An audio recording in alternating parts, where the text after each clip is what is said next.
Hola a todos, bienvenidos a una nueva inversión. Esta vez nos adentramos en el mundo de la ansiedad. Un tema, por lo que veo en los materiales que nos has enviado, que te genera bastante curiosidad. Totalmente, tenemos un artículo de la Wikipedia en español Ajá. que nos va a dar una perspectiva hispana sobre este tema. Promete ser una inmersión muy reveladora. Sí, la verdad es que sí, la ansiedad es una experiencia universal, Claro, pero su vivencia e interpretación pues pueden variar muchísimo según el contexto cultural. totalmente. Y ya que nuestro artículo está en español, me parece súper interesante explorar cómo se entiende la ansiedad desde esa perspectiva cultural. ¿Qué te parece si empezamos por lo básico? ¿Qué es exactamente la ansiedad? Bueno, pues el artículo la define como un mecanismo de defensa natural, una especie de señal de alerta que nos prepara para afrontar posibles amenazas. Nuestro propio sistema de alarma interno. Sí. En términos evolutivos, me imagino que esta capacidad de anticiparnos al peligro debió ser clave para la supervivencia de nuestros ancestros. Totalmente, sí. Imagina a nuestros antepasados enfrentándose a un depredador, pues la ansiedad en ese contexto les habría ayudado a reaccionar rápidamente, ya sea luchando o huyendo. A nivel fisiológico, esto implica la activación del sistema nervioso simpático que libera adrenalina y otras hormonas que nos ponen en estado de alerta. Claro, la famosa respuesta de lucha o huida. Exacto. Y aunque hoy en día no nos cruzamos con tigres dientes de sable por la calle, ¿No? nuestro cuerpo sigue reaccionando de forma similar ante situaciones que percibimos como amenazantes. Exactamente. El problema surge cuando esta respuesta se activa de manera desproporcionada o ante situaciones que objetivamente no representan un peligro real. Entonces, podemos decir que hay una ansiedad buena y una ansiedad mala. En cierto modo, sí. El artículo distingue entre ansiedad adaptativa y ansiedad patológica. Ajá. La ansiedad adaptativa, en su justa medida, nos mantiene alerta, nos motiva y nos ayuda a afrontar los retos del día a día. Pensemos en esa sensación de nerviosismo antes de un examen importante. Un poco de ansiedad en este caso puede mejorar nuestro rendimiento. Me identifico totalmente. Yo también siento esa energía nerviosa antes de una presentación o una reunión importante. Pero ¿cuándo podemos decir que la ansiedad deja de ser adaptativa y se convierte en un problema? Cuando interfiere significativamente con nuestra vida cotidiana, cuando la sentimos de forma persistente e intensa, o cuando se dispara ante situaciones que no justifican esa reacción. En esos casos estaríamos hablando de un trastorno de ansiedad. El artículo menciona algunos de estos trastornos como las fobias, el trastorno obsesivo-compulsivo o el trastorno de pánico. Y también describe una serie de síntomas, tanto físicos como psicológicos y conductuales. Sí, los síntomas son muy variados y pueden manifestarse de formas muy diferentes en cada persona. Algunos de los más comunes son palpitaciones, sudoración, sensación de ahogo, temblores, dificultad para concentrarse, inquietud, irritabilidad, insomnio. Una lista bastante extensa. Me llama la atención que algunos de estos síntomas, como las palpitaciones o la dificultad para respirar, podrían confundirse con los de otras enfermedades. Claro, de ahí la importancia del diagnóstico diferencial que el artículo también menciona. Es fundamental que un profesional evalúe los síntomas para descartar otras posibles causas y determinar si realmente se trata de un trastorno de ansiedad. Un punto que me ha impactado del artículo es la creciente preocupación por la ansiedad en adolescentes. Efectivamente, las estadísticas de la OMS son preocupantes. Los adolescentes de hoy se enfrentan a numerosas presiones, las redes sociales, las expectativas académicas, la incertidumbre sobre el futuro. Claro. Todo ello puede contribuir a que la ansiedad se dispare en esta etapa de la vida. Es crucial entonces que estemos atentos a las señales de ansiedad en los jóvenes y que les brindemos el apoyo necesario.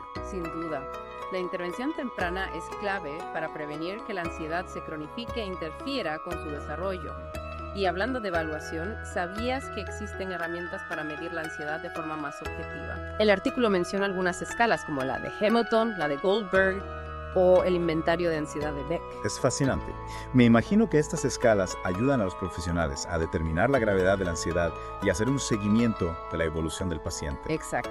Estas herramientas permiten cuantificar los síntomas, lo que facilita el diagnóstico, la elección del tratamiento más adecuado y la evaluación de su eficacia. Hasta ahora hemos estado hablando de la ansiedad desde un punto de vista general, Sí, pero el artículo también menciona diferentes enfoques psicológicos para comprender este fenómeno. Por ejemplo, la psicología cognitiva. Sí, la psicología cognitiva se centra en cómo nuestros patrones de pensamiento influyen en nuestras emociones y comportamientos. Ajá. En el caso de la ansiedad, esta perspectiva nos ayuda a comprender cómo ciertos pensamientos distorsionados pueden alimentarla. Pensamientos distorsionados. Sí, ¿Podrías darnos algún ejemplo? El artículo menciona algunos como el pesimismo, la generalización o la catastrofización. claro. Imagina que tienes que hacer una presentación en público. Una persona con ansiedad influenciada por pensamientos distorsionados podría pensar, seguro que lo hago fatal. Todos se van a dar cuenta de que estoy nervioso, voy a hacer el ridículo. Claro. Estos pensamientos, aunque racionales, generan una gran angustia y anticipación negativa, incrementando la ansiedad. Entiendo. Es como si nuestra mente nos jugara una mala pasada, Sí. magnificando los peligros y minimizando nuestras capacidades. Exacto. La psicología cognitiva nos enseña a identificar estos pensamientos distorsionados, a cuestionarlos y a sustituirlos por otros más realistas y adaptativos. Me parece un enfoque muy práctico y útil. Y además de la psicología cognitiva, el artículo también menciona el psicoanálisis. Sí. ¿Qué nos puede aportar esta perspectiva? El psicoanálisis nos ofrece una visión más profunda de la ansiedad, explorando su origen en los conflictos inconscientes. Ah, Freud, el padre del psicoanálisis, propuso que la ansiedad es una señal de que el yo, la parte consciente de nuestra mente, se siente amenazada por los impulsos del ello, nuestros instintos más primarios, o por las exigencias del superior, nuestra conciencia moral. Espera. Para los que no somos expertos en psicoanálisis, Sí. ¿podrías explicarnos un poco mejor qué son el yo, el ello y el superyo? Con gusto. Imagina que nuestra mente es como un iceberg. La parte visible, la que está por encima del agua, sería el yo. El ello sería la parte sumergida, la más primitiva e inconsciente, dominada por los impulsos y deseos. Y el superior sería como una especie de juez interno, que nos dice lo que está bien y lo que está mal, basándose en las normas morales que hemos interiorizado. Entonces, según el psicoanálisis, la ansiedad surge cuando hay un conflicto interno entre estas tres instancias. Exacto. El yo intenta mediar entre las demandas del ello y del superyo.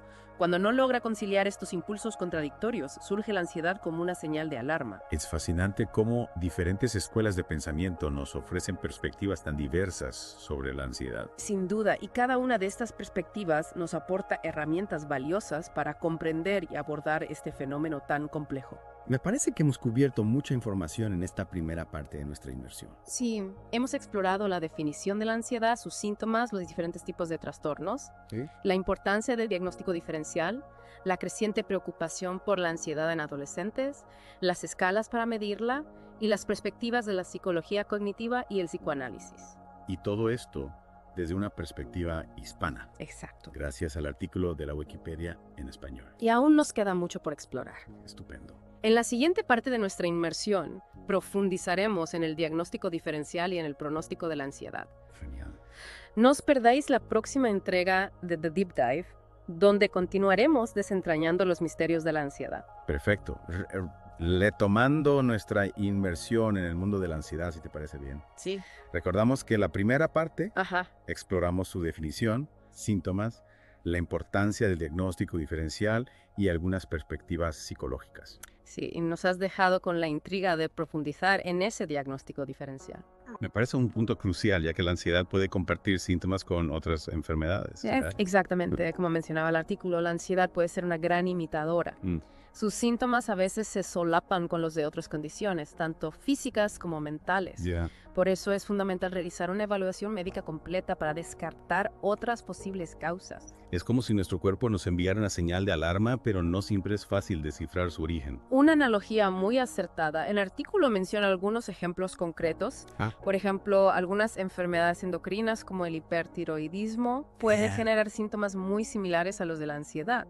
Nerviosismo, palpitaciones, sudoración. Es increíble cómo diferentes sistemas del cuerpo pueden estar interconectados. Sin duda. El artículo también menciona otras posibilidades como enfermedades cardíacas, respiratorias e incluso la anemia. Ajá. Todas ellas pueden manifestarse con síntomas que podríamos confundir con ansiedad. Entonces, si alguien experimenta síntomas de ansiedad, el primer paso sería descartar cualquier problema médico subyacente. Exactamente. Una vez descartadas otras causas, se puede considerar la posibilidad de un trastorno de ansiedad. Claro. Y aquí viene la buena noticia. Ok. El artículo nos habla del pronóstico de la ansiedad Yeah. y en general es bastante positivo. Me alegro de oír Eso. ¿Qué podemos esperar si nos enfrentamos a este problema? Con un tratamiento adecuado, la mayoría de las personas con ansiedad pueden mejorar significativamente su calidad de vida. El tratamiento suele combinar la terapia psicológica con la medicación en algunos casos. ¿Y qué tipo de terapia psicológica se utiliza habitualmente para tratar la ansiedad? Una de las más eficaces es la terapia cognitivo-conductual. Esta terapia se centra en identificar y modificar los patrones de pensamiento y comportamiento que contribuyen a la ansiedad. Es decir, que se trabaja tanto en el plano mental como en el conductual. Exactamente. Por ejemplo, se enseñan técnicas de relajación para controlar los síntomas físicos. Se ayuda al paciente a identificar y cuestionar los pensamientos distorsionados que alimentan la ansiedad. ¿Sí?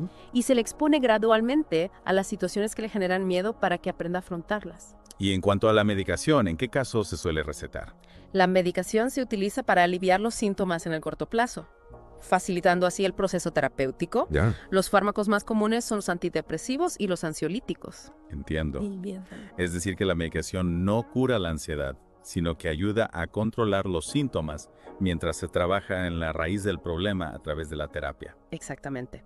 Lo importante es recordar que la ansiedad no tiene por qué ser una condena. Claro. Con la ayuda adecuada podemos aprender a gestionarla y vivir una vida plena. Me parece un mensaje muy esperanzador. Sin duda. La ansiedad es una experiencia humana común y hay recursos disponibles para afrontar este desafío.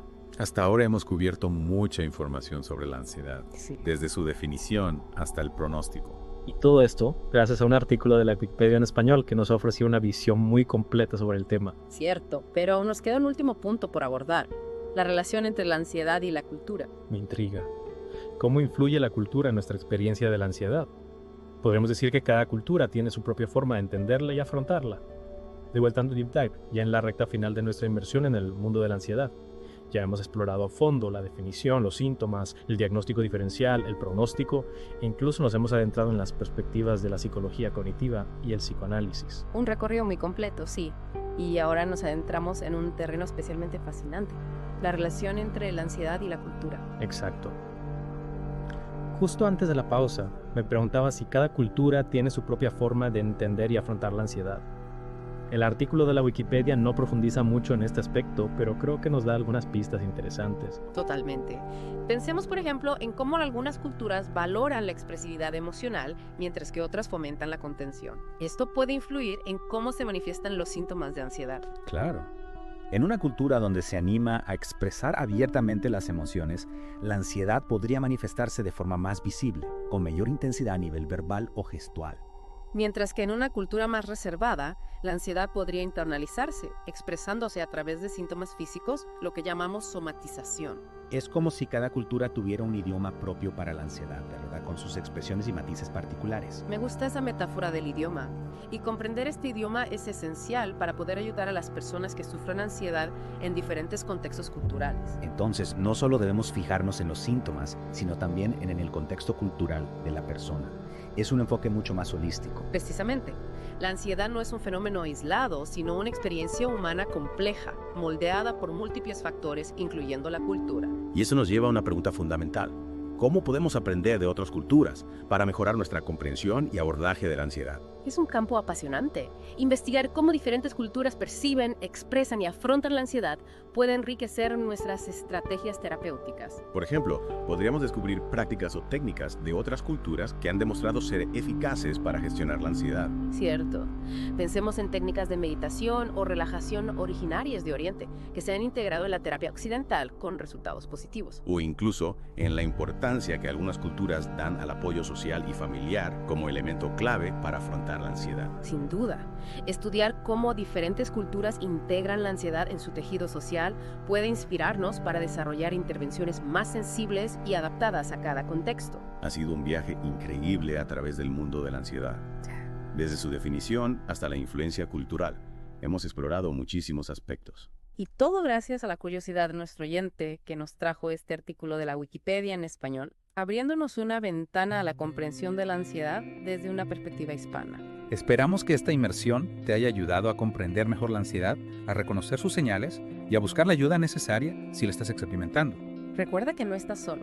La ansiedad es una experiencia humana común y existen recursos para afrontar este desafío. Y como hemos visto, cada cultura tiene algo que enseñarnos sobre cómo vivir con la ansiedad de forma más saludable. Gracias por acompañarnos en esta fascinante inmersión. Hasta la próxima.